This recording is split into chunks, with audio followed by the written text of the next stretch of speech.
بسم اللہ الرحمن الرحیم نحمدہ و نصلی علی رسولہ الکریم اما بعد۔ معزز علماء کرام اور برادران اسلام، اب تک آپ حضرات کے سامنے احادیث اور آیات پیش کی جا چکی ہیں اور کچھ ائمہ کرام کے اقوال بھی آپ حضرات کے روبرو عرض کر دیے گئے ہیں۔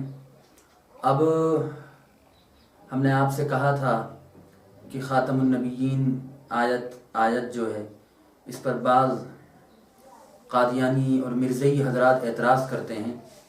ان اعتراضات کا جائزہ ہم آپ کے سامنے لیتے ہیں اور ان کے جوابات بھی بالتفصیل آپ کے سامنے پیش کرنے کی کوشش کریں گے۔ تو عرض یہ ہے کہ سب سے پہلا اعتراض جو آیت ہے، ما کان محمد ابا احد من رجالکم ولکن رسول اللہ وخاتم النبیین وکان اللہ بکل شیء علیما، اس آیت پر پہلا اعتراض وہ یہ ہوتا ہے جو کرتے ہیں قادیانی حضرات کہ اللہ کے رسول صلی اللہ علیہ وسلم کو آپ حضرات کہتے ہیں کہ اللہ کے رسول خاتم النبیین ہیں، لیکن حضرت عیسیٰ علیہ السلام جو بالاتفاق اور بالاجماع قیامت سے قبل اس دنیا میں تشریف لانے والے ہیں، تو پھر آپ کا یہ کہنا کہ جناب نبی کریم صلی اللہ علیہ وسلم آخری نبی ہیں، آپ کے بعد کوئی نبی نہیں آنے والا، آپ خاتم النبیین ہیں، آپ نبوت کو ختم کرنے والے ہیں، یہ معنی کیسے درست ہوگا؟ کیونکہ حضرت عیسیٰ علیہ السلام تو تشریف لانے والے ہیں۔ تو اس کا مختصر سا جواب تو یہی ہے کہ یہ جاہل ہے۔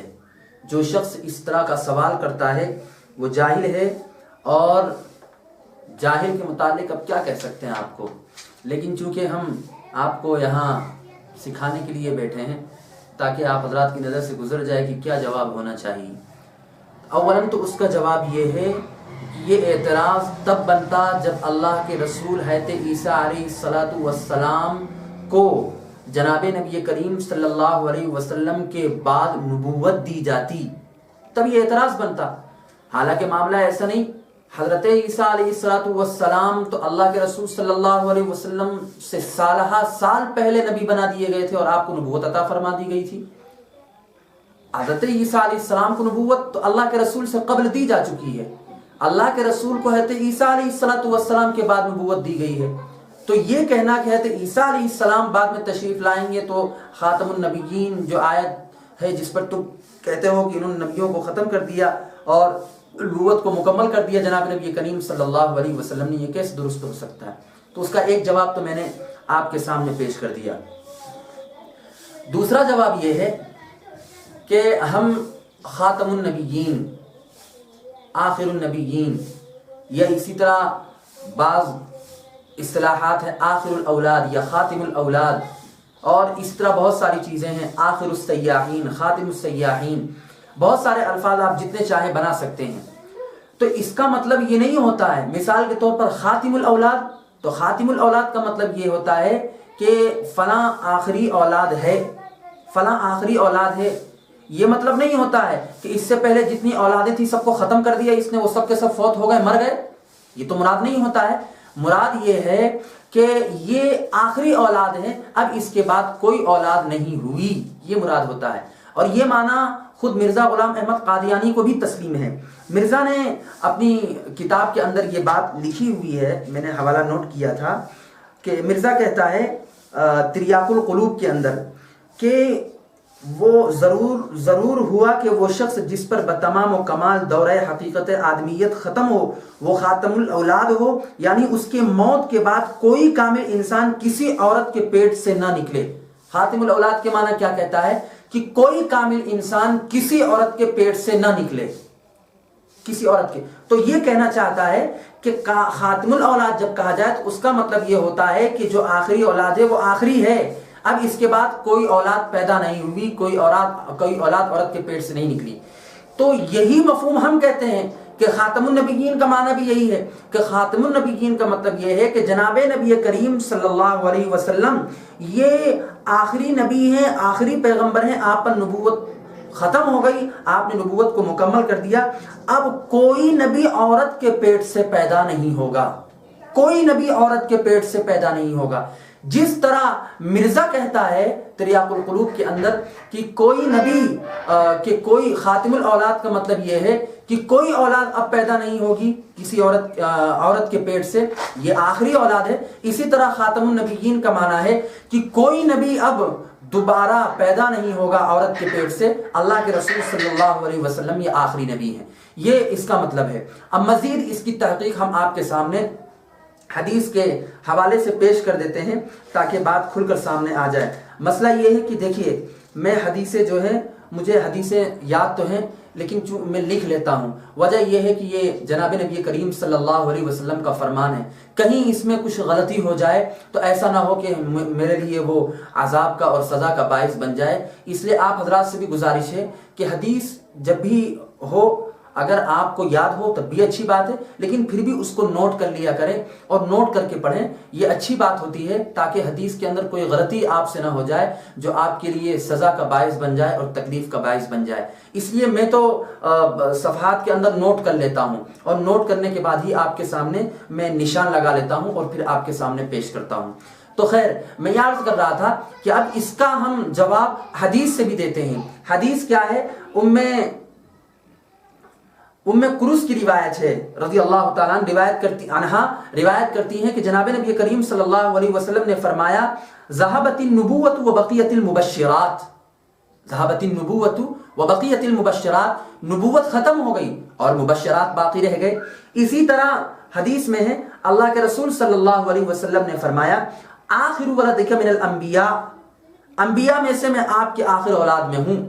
حضرت آدم علیہ السلام کے متعلق ہے، آدم علیہ السلام نے جبریل علیہ السلام سے پوچھا کہ محمد صلی اللہ علیہ وسلم کون ہیں؟ تو حضرت جبریل علیہ السلام نے فرمایا، آخر ولدک من الانبیاء، کہ انبیاء میں سے، یعنی انبیاء میں سے آپ کی آخری اولاد ہے جناب نبی کریم صلی اللہ علیہ وسلم، یہ مراد ہے۔ اور حدیث ہے اللہ کے رسول صلی اللہ علیہ وسلم کی، اللہ کے رسول صلی اللہ علیہ وسلم نے فرمایا کہ حضرت انس رضی اللہ تعالیٰ عنہ سے منقول ہے، اللہ کے رسول فرماتے ہیں، ان الرسالۃ والنبوۃ قد انقطعت فلا رسول بعدی، ان الرسالۃ والنبوۃ قد انقطعت فلا رسول بعدی، کہ رسالت اور نبوت یہ مجھ پر ختم ہو گئی، رسالت اور نبوت مجھ پر ختم ہو گئی، اب میرے بعد کوئی رسول نہیں اور کوئی نبی نہیں، نہ کوئی رسول اور کوئی نبی نہیں۔ کتنی صاف بات جناب نبی کریم صلی اللہ علیہ وسلم نے بیان فرما دی۔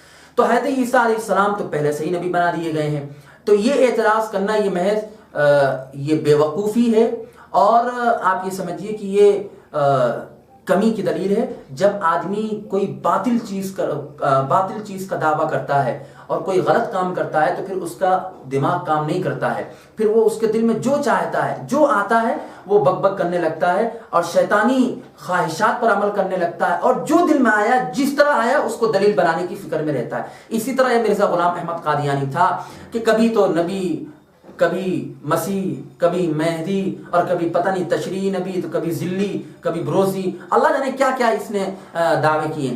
تو یہ اس کا دماغ، یہ بیچارہ دماغ کا مریض تھا، یہ ہذیان کا شکار تھا۔ اور مولانا رشید احمد صاحب گنگوہی قطب الارشاد رحمۃ اللہ علیہ کے مطابق حضرت فرماتے کہ اس کو مالی خولیہ ہو گیا تھا، یہ بیچارہ بیماری میں مبتلا تھا، اس لیے جتنا جو من میں آتا تھا وہ دعویٰ کرنے لگ جاتا تھا۔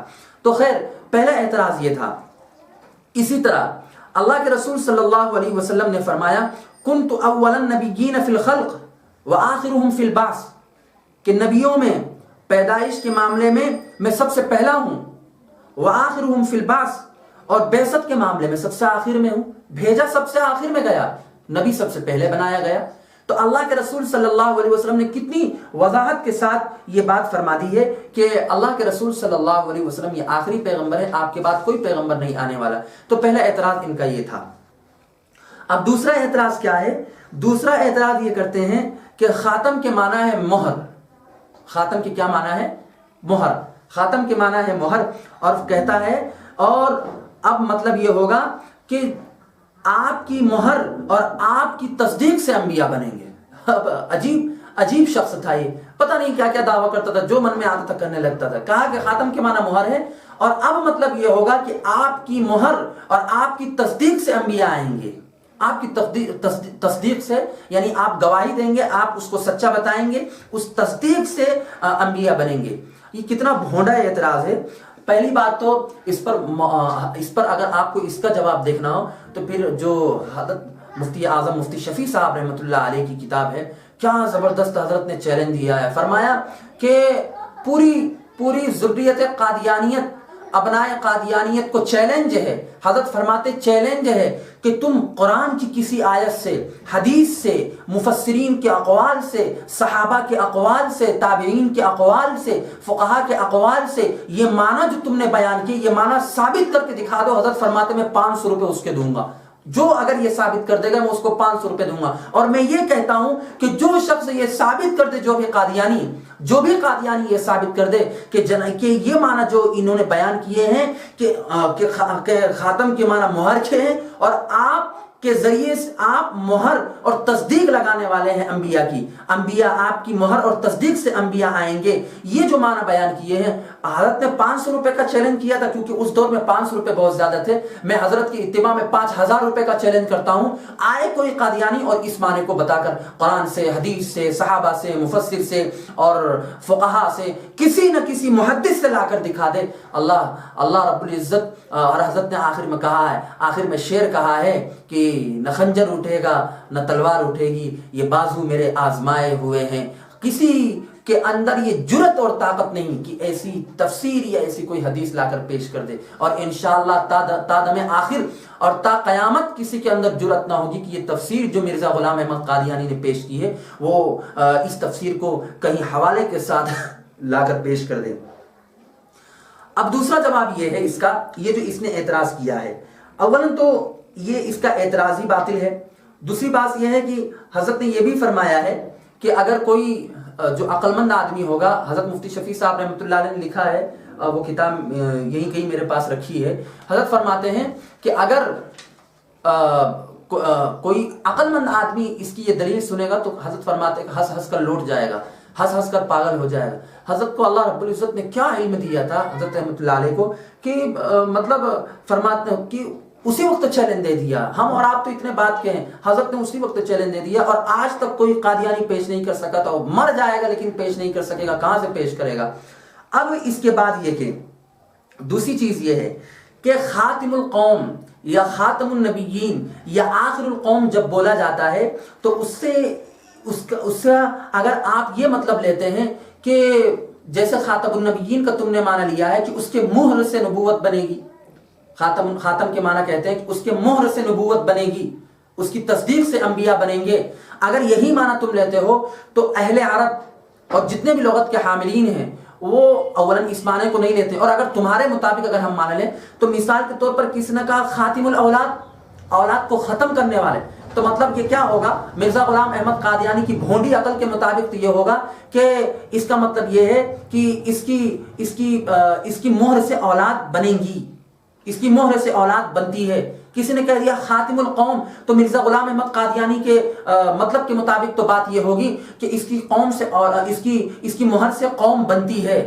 عجیب سا معنی ہے، عجیب سا معنی، خاتم الاولاد اور خاتم القوم ہے۔ میں آپ کو ایک صرف مثال دے رہا ہوں، ہاں اور بھی بہت ساری مثالیں، صرف میں آپ کے سامنے یہ بات پیش کروں۔ کسی نے کہا خاتم القوم یا آخر القوم، یا کسی نے کہا خاتم الاولاد آخر الاولاد، یہ آخری اولاد ہے، یہ اولاد کو ختم کرنے والی، تو مطلب یہ ہے کہ اس کی مہر سے اولاد بنے گی یا بنتی رہیں گی۔ خاتم القوم آخر القوم کا معنی یہ ہوگا کہ اس کی قوم سے اس کی مہر سے قوم بنتی رہے گی۔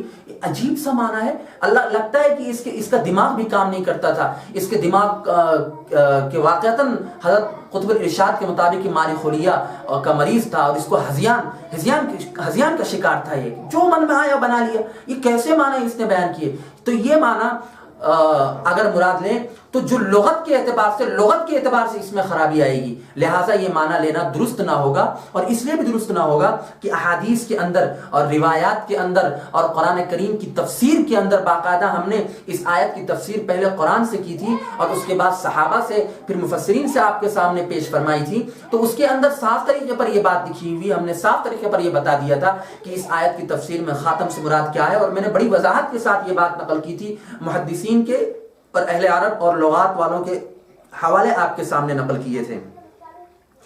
تیسرا اعتراض ان کا کیا ہے؟ تیسرا اعتراض وہی ہے جو میں نے آپ کو شروع میں بتایا تھا کہ الف لام جو النبیین میں نے اس وقت وضاحت کر دی تھی کہ الف لام 4 ہے، الف لام عہد خارجی، الف لام عہد ذہنی، الف لام استغراقی، یہ 3 ہو گئے۔ اب یہ کیا کہتے ہیں کہ الف لام یہاں پر عہد خارجی ہے۔ مرزا غلام احمد قادیانی کہتا ہے کہ الف لام یہاں پر عہد خارجی ہے، اور کیا مطلب ہوگا؟ مطلب یہ ہوگا کہ جناب نبی کریم صلی اللہ علیہ وسلم یہ انبیاء تشریعی ہیں۔ انبیاء الف لام اگر عہد خارجی لیں تو یہ کہتا ہے کہ اس کا مطلب یہ ہوگا کہ یہاں پر اس کا معہود اور مراد انبیاء تشریعی ہیں، یعنی جناب نبی کریم صلی اللہ علیہ وسلم انبیاء تشریعی کے خاتم اور آخر ہیں، مطلق انبیاء کے خاتم نہیں، مطلق انبیاء کے خاتم نہیں۔ جو انبیاء تشریعی ہیں، جو شریعت لے کر آئے ہیں، جو نئی شریعت لے کر آئے ہیں، انہی کے اللہ کے رسول صلی اللہ علیہ وسلم خاتم ہیں۔ باقی جو مطلق انبیاء ہیں ان کے خاتم جناب نبی کریم صلی اللہ علیہ وسلم نہیں۔ دیکھیے عہد خارجی، تو اس کا جواب یہ ہے، اس کا جواب سوال آپ سمجھ گئے ہوں گے۔ یہ کہتا ہے کہ الف لام عہد خارجی ہے، اور الف لام عہد خارجی اس لیے مراد لیتا ہے کہ چونکہ کہتا ہے کہ اس کا معہود یہ ہوگا کہ اللہ کے رسول صلی اللہ علیہ وسلم انبیاء تشریعی کے جو شریعت لے کر آئے ہیں ان کے خاتم ہیں، مطلق انبیاء کے خاتم نہیں ہے اللہ کے رسول صلی اللہ علیہ وسلم۔ یہ اعتراض ہے ان کا۔ اب اس کا جواب سنیے۔ جواب یہ ہے کہ الف لام عہد خارجی کے لیے معہود کا پہلے ہونا ضروری ہے، سابق میں ہونا ضروری ہے۔ الف لام عہد خارجی کے لیے معہود کا سابق میں ہونا ضروری ہے۔ اور آپ اس آیت کے اندر دیکھ لیں اور نظر کر لیں اور خوب دوڑا لیں، اور سارے قادیانی مل کر دوڑا لیں اور ہمیں بتائیں کہ کہیں سیاق و سباق میں اس سے ما قبل یا ما بعد میں کہیں اس کا ذکر ہے انبیاء تشریعی کے اللہ کے رسول خاتم ہے اور اللہ کے رسول انبیاء غیر تشریعی یعنی مطلق انبیاء کے خاتم نہیں ہے؟ یہ چیلنج ہے، دکھائیے کہاں ہے۔ الف لام عہد خارجی کے لیے قاعدہ ہے کہ معہود اس کا سابق میں ہو، لیکن یہاں تو ہے ہی نہیں۔ اب اپنی طرف سے یہ بیان کر لینا یہ تو غلط بات ہے۔ اور قرآن کریم کی آیت ہے، اس سے پہلے کیا آیت ہے؟ سنت اللہ فی الذین خلو من قبل وکان امر اللہ قدرا مقدورا، وکان امر اللہ قدرا مقدورا الذین یبلغون رسالات اللہ ویخشونہ ولا یخشون احدا الا اللہ وکفی باللہ حسیبا ما کان محمد ابا احد من رجالکم ولکن رسول اللہ وخاتم النبیین۔ تو دیکھیے جو پہلے جو اللہ کے رسول اللہ رب العزت نے قرآن میں بیان فرمایا سنت اللہ فی الذین خلو من قبل، کہ آپ سے پہلے ہم نے ہمارا طریقہ یہ ہے کہ ہم نے آپ سے پہلے جو ہے انبیاء کرام علیہ الصلوۃ والسلام کو بھیجا ہے۔ سنت اللہ فی الذین خلو من قبل وکان امر اللہ قدرا مقدورا، اور یہ بات متعین ہو چکی ہے، اللہ نے یہ بات متعین کر دی۔ الذین یبلغون رسالات اللہ، کہ جو لوگ اللہ کے رسالات کو، اللہ کے پیغام کو پہنچاتے ہیں، ویخشونہ اور اس سے ڈرتے ہیں، ولا یخشون احدا الا اللہ اور اللہ کے علاوہ کسی سے نہیں ڈرتے ہیں، اللہ ان کے لیے کافی ہے، کارساز ہے۔ اور اس کے بعد فرمایا ما کان محمد ابا احد، تو صاف طریقے پر یہ بات موجود ہے۔ یہاں تو مطلق کی بات ہو رہی ہے، تم نے یہ جو معہود متعین کر دیا، تم نے یہ جو متعین کر دیا کہ اس سے مراد انبیاء تشریع، یہ کہاں لکھا ہوا ہے؟ آیت کے سیاق و سباق سے بھی یہ بات نہیں نکلتی ہے۔ چہ جائے کہ تم اس کے اندر کوئی تعویل کرو اور اس کے اندر کوئی اپنی بات بتاؤ تو پھر کوئی بات سمجھ میں آتی ہے۔ تو یہ ان کا تیسرا اعتراض تھا جو میں نے آپ کے سامنے پیش کیا ہے۔ اور یہاں میں نے اور بھی بہت ساری چیزیں نقل کر رکھی ہیں، انشاءاللہ وہ آپ کو جب آپ PDF فائل آپ کے پاس آئے گی تو آپ اس کو نقل اس کو دیکھیے گا اور مطالعہ کیجئے گا۔ اور مزید تحقیق کے لیے حضرت مفتی شفیع صاحب رحمۃ اللہ علیہ کی کتاب جو ختم نبوت کے متعلق لکھی گئی ہے اس کو ضرور مطالعہ فرمائیں۔ حضرت نے اس میں بہت ہی تفصیل کے ساتھ اس بات کو بخوبی بیان فرمایا ہے۔ اب چوتھا اعتراض ان کا یہ ہوتا ہے، چوتھا اعتراض یہ ہے کہ خاتم النبیین، کہتے ہیں کہ خاتم النبیین کے معنی حقیقی پر محمول نہیں کریں گے بلکہ معنی مجازی پر محمول کریں گے۔ خاتم النبیین کو معنی حقیقی پر محمول نہیں کریں گے بلکہ معنی مجازی پر محمول کریں گے۔ اور وہ کس طرح؟ کہتے ہیں کہ کہا جاتا خاتم المحدثین، خاتم المفسرین، خاتم الفقہاء، تو یہاں کیا مطلب ہوتا ہے کہ محدثین ختم ہو گئے، فوت ہو گئے، اب کوئی محدث آنے والا نہیں؟ لا محالہ ہر آدمی یہ کہے گا کہ محدث تو آنے والا ہے، تو پھر ان کو خاتم المحدثین کیوں کہا جاتا ہے؟ ہمارے شیخ الحدیث جو ہیں ان کو خاتم المحدثین، ہم بھی اپنے جو اکابرین ہیں ان کو خاتم المحدثین والفقہاء والمفسرین کہتے ہیں، تو پھر تو خاتم المفسرین، خاتم المحدثین، خاتم الفقہاء جو کہا جاتا ہے وہ تو اسی معنی کر کہا جاتا ہے کہ وہ مبالغہ بتانا مقصود ہوتا ہے، مبالغہ بتانا مقصود ہوتا ہے۔ آپ ان اکابرین کے بعد بھی فقہاء ہیں، فقیہ ہیں، ان اکابرین کے بعد بھی مفسر ہیں، ان اکابرین کے بعد بھی محدثین گزرے ہیں، لیکن چونکہ ان کو بطور مبالغہ استعمال کیا جاتا ہے۔ اور دوسری چیز یہ ہے، غور سے سنیے گا یہ جواب، دوسری چیز یہ ہے کہ خاتم الفقہاء، خاتم المحدثین، خاتم المفسرین، یہ انسان کا کلام ہے۔ یہ کس کا کلام ہے؟ بشر کا کلام ہے، انسان کا کلام ہے۔ اور ما کان محمد ابا احد من رجالکم ولکن رسول اللہ خاتم النبیین میں خاتم النبیین یہ اللہ رب العزت کا کلام ہے۔ اور کس کا کلام ہے؟ جس میں شک کی گنجائش نہیں۔ الف لام میم ذالک الکتاب لا ریب فیہ، ذالک الکتاب لا ریب فیہ۔ اور قرآن میں اللہ نے ایک جگہ فرمایا کہ لا عوج لہ، اس کے اندر کوئی کجی، کوئی ٹیڑھا پن نہیں ہے، نہ شک ہے اس کے اندر۔ یہ رسول امین کا لایا ہوا کلام ہے، بیچ میں کوئی سہارا نہیں، کوئی واقعہ نہیں، اور معزز فرشتے کا لایا ہوا کلام ہے جس کا لقب امین ہے، امانت دار ہے، ایسی ذات کا لایا ہوا یہ کلام ہے، اور جس ذات پہ اترا ہے وہ بھی امین ہے۔ تو آپ سوچئے یہ شک والا کلام نہیں۔ اور انسان جو کلام کرتا ہے اس کو کچھ پتہ نہیں رہتا ہے، اس نے تو اپنے اعتبار سے کہہ دیا۔ تو اللہ رب العزت تو ہر چیز کو جاننے والا ہے۔ اللہ کو تو پتا تھا نا کہ جناب نبی کریم صلی اللہ علیہ وسلم کے بعد کوئی نبی نہیں آنے والا، تو اللہ کے کلام میں اور انسان کے کلام میں کوئی فرق ہوگا کہ نہیں ہوگا؟ سوچئے بتائیے، اللہ کے کلام میں اور انسان کے کلام میں کوئی فرق ہوگا کہ نہیں؟ انسان تو جاہل ہے، اللہ رب العزت عالم الغیب ہے، انسان کو کچھ بھی نہیں پتا۔ انسان نے تو اپنے مبالغے کے لیے اور عزت کے لیے کہہ دیا خاتم الفقہاء، خاتم المحدثین، خاتم المفسرین، عزت کے خاطر فضیلت بیان کر دی، اور کیا کہتے ہیں، ایک مبالغے کے طور پہ کہہ دیا۔ لیکن اللہ رب العزت حقیقی معنی مراد لے رہا ہے، کیونکہ اللہ کو ہر چیز کا علم ہے، اور اللہ جانتا ہے کہ جناب نبی کریم صلی اللہ علیہ وسلم آخری نبی۔ اس لیے یہ کہنا کہ ہم اس کو خاتم النبیین میں جو خاتم ہے اس کو ہم حقیقی معنی پر محمول نہیں کریں گے بلکہ مجازی معنی پر محمول کریں گے، یہ سوائے دھوکہ اور فریب کے کچھ نہیں۔ اور میں آپ کو ایک بات بتا دوں، امام غزالی رحمۃ اللہ علیہ نے کتاب الاقتصاد میں یہ بات لکھی ہے، مفتی شفیع صاحب رحمۃ اللہ علیہ نے بھی یہ بات ذکر کی ہے اس عبارت کو۔ وہ عبارت کیا ہے میں آپ کے سامنے پڑھ کر سنا دیتا ہوں۔ فرماتے ہیں وَلَيْسَ فِيهِ تَعْوِيلٌ وَلَا تَخْصِيصٌ وَمَنْ أَوَّلَهُ بِتَخْصِيصٍ فَكَلَامُهُ مِنْ أَنْوَاعِ الْهِذْيَانِ لَا يَمْنَعُ الْحُكْمُ بِتَكْفِيرِهِ لِأَنَّهُ مُكَذِّبٌ لِهَذَا النَّصِّ الَّذِي مَعَتِ الْأُمَّةُ عَلَىٰ أَنَّهُ غَيْرُ مُؤَوَّلٍ وَلَا لِخُصُوصٍ۔ حضرت فرماتے ہیں، حضرت امام غزالی رحمۃ اللہ علیہ، کہ جو آیت خاتم النبیین اس میں نہ کوئی تعویل ہے نہ کوئی تخصیص ہے، نہ کوئی تعویل ہے نہ کوئی تخصیص ہے۔ فرمایا ومن اولہ بتخصیص، اور جو شخص اس میں کسی قسم کی تخصیص کرتا ہے اور تعویل کرتا ہے، فرمایا اس کا کلام ہذیان ہے، اس کا کلام ہذیان کے ہے، ہذیان کی قسم سے ہے۔ اور فرمایا آگے لا یمنع الحکم بتکفیرہ، اور یہ جو تعویل کر رہا ہے وہ، اور یہ جو ادھر ادھر کی باتیں نکال رہا ہے، اس کو کافر کہنے سے نہیں روک سکتی، اس کا تعویل کرنا یا اس کے کفر سے اس کو بچا نہیں سکتا ہے۔ پھر فرمایا جس کے متعلق امت کا اس پر اجماع اتفاق ہے وہ مؤول یا مخصوص نہیں، کیونکہ وہ جس آیت کی تکذیب کر رہا ہے وہ اس آیت پر امت کا اجماع ہے، وہ مؤول نہیں، اس میں تعبیر نہیں ہو سکتی، اس میں کسی قسم کی تخصیص نہیں ہو سکتی۔ یہ کتنی واضح بات امام غزالی رحمۃ اللہ علیہ نے نقل کر دی ہے۔ اچھا، دوسری بات یہ ہے کہ اللہ کے رسول صلی اللہ علیہ وسلم نے حدیث کے اندر بھی اس چیز کو بہت ہی واضح کے ساتھ وضاحت کے ساتھ بیان فرما دیا ہے۔